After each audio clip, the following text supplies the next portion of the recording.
Good morning. And I just wanted to share something. So, context first. How you doing? I'm Adam, and I busted my knee recently. To those who don't know the story, I was just jogging. I'm in my latter part of 40s. What am I, 47 now? Yeah, I'm 47. Fairly active guy. Been training for a half marathon with my wife. And one morning on March 14th, I was jogging and wanted to jump up on that electrical box just to go over it. I'm a jumpy guy, I do these things. And as I stepped down on my left leg to launch up, my leg collapsed. And in that moment, my patella ruptured and I snapped a tendon. It was very painful. And it sucked. So, but context behind us now. I see you, God. I see what you're doing. Thank you for slowing me down to get back to Bible study. I haven't made it priority. I've been spending time with God, and even in trying to spend time with Him this morning I was getting so many distractions in my head.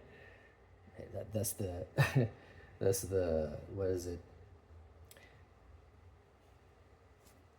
The seed of distraction. Anyway, so I wanted to share something I had come across reading in John 14:34. Jesus was just he's talking to the disciples, kind of giving them the lowdown. Hey, I'm gonna be going, I'm gonna be dying, I'm gonna leaving someone with you, I'm gonna leave my Holy Spirit. So I'll start the passage on 31. When he was gone, Jesus said, "Now the Son of Man is glorified, and God is glorified in him. If God is glorified in him, God will glorify the Son in himself, and will glorify him at once. My children, I will be with you only a little longer. You will look at me, you will look for me, and just as I told the Jews, so I tell you now, where I am going, you cannot come." Then he says, this is the part I was noting, "A new command I give you. Love one another, as I have loved you, as I have loved you. So you must love one another. By this, everyone will know that you are my disciples. If you love one another," if you love one another, that's where it ends. So he says love 3 times and shows example loved like he did. Not like we do, like he did. And then at this beginning of this, a new command. Is he giving a new command here? Is this new to us people? Where have we maybe heard love before? Is it love thy neighbor? So this is not a new command. And not like I'm discrediting the Bible here, but he's belaboring the point. And he also talks about be wary of false prophets. So he didn't even talk. He didn't even commit sin against himself because he wasn't giving a new command. He was just giving it a new context. Love one another. Just belaboring this point. This is the key here. Love. Because it's hard to love our enemies. It's hard to love our spouses when we're arguing. It's hard to love our kids when they be doing crazy stuff. But that's the key. That's how people will know. And that's how you'll know the change in your life is love. So is your responses grounded in love? I know mine weren't. I see you, God. I see what you're doing. He's doing lots of things in this hurt, in this season where he's slowing me down, causing me to rely on other people in my life. And it's hard. I'm a man and I'm having to let my wife do things for me, let the kids do things for me. It's chipping at my pride that I didn't realize I was holding so high. So Adam's being knocked down a peg or two, humbled. But thank you, Lord. Thank you for this break. Thank you for it. And let me just show you if I hadn't been showing you before. But here I am, leg, just all sitting here. And because if I look back, I've hurt myself before.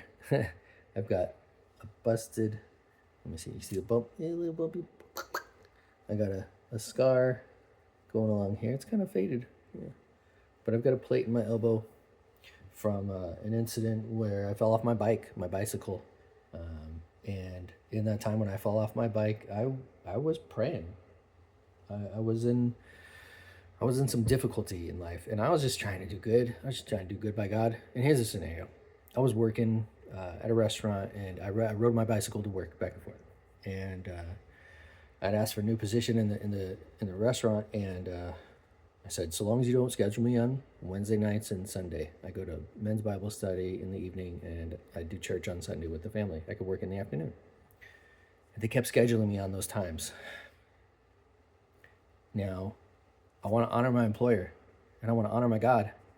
And so that's what I was praying about. I'm like, Lord, I don't know what to do here. I was riding my bike to work, and just in that harsh prayer, not harsh, but just my honesty, I noticed something on my bike. The quick release pin on the front wheels is poking out a little bit. Well, I see fit to close it with my heel, so I begin to reach my heel up while I'm bicycling and tap it with my heel, and I shove my heel in my spokes of my front wheel, and I instantly flipped over my front handlebars, hit my head, had my helmet on, hit my elbow, broke in 3 places like this, went whoosh. Wife got the worst call she could ever get. Your husband's been in an accident by a stranger. And that was a hard time. But you know what? I was riding in that ambulance, right in the ambulance to the hospital. I was smiling and laughing because I recognized, I'm going to church this Sunday. I'm going to go to my men's group. I'm going to go to my men's group on Wednesday. And I can't do my job. I literally cannot do my job anymore. I was in the kitchen. I worked on the prep line and in the cook line. So I needed my hands. I literally could not work. So in one fell swoop, God answered my prayer. He allowed me to leave my job gracefully without any dishonor. As much as I didn't like to do that, I had to quit. And they let me go, and it was fine. There no bad blood between us. And also, I just had a newborn, my son Bennett. He needed me, and so I was able to be home with our child as my wife worked still.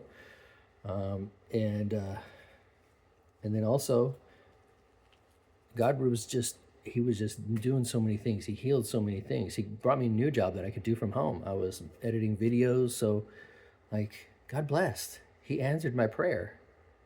And although it be harsh, I see how God was working. He worked in my stupidity. I probably didn't need to hit my quick release pin in, and I probably didn't need to break myself. But God knew I was going to. God knows my stubbornness, but He's going to use it. He's going to use it to serve His purposes. So I thank you, Lord. And I see this break now. You're doing it again. You're doing it again, God. So I can't help but be excited and pay attention and look, God, what are you doing? What do you want me to pay attention to? Because we just don't go through struggles in life without something. God works in the struggle. He works in the hard, because that's where our character development is. So I just want to encourage anybody out there who's hurting, broken, sick, can't see any way through it. Pause. God, what are you doing? What are you trying to allow me to see? What are you trying to open my eyes to? Who are you trying to get me to spend more time with and humble myself with? God, what are you doing? So if you love the Lord and you find it hard sometimes to see the good, or find it hard to glorify Him in the struggle, let me encourage you. I've been through it before, and He's faithful and true. And I believe it again. He will do it again for this leg, and heal and restore and do something greater. As I tell my kids and I tell my wife, if they're in hardship, I'm excited for you. God's got something great on the other side of this. All right?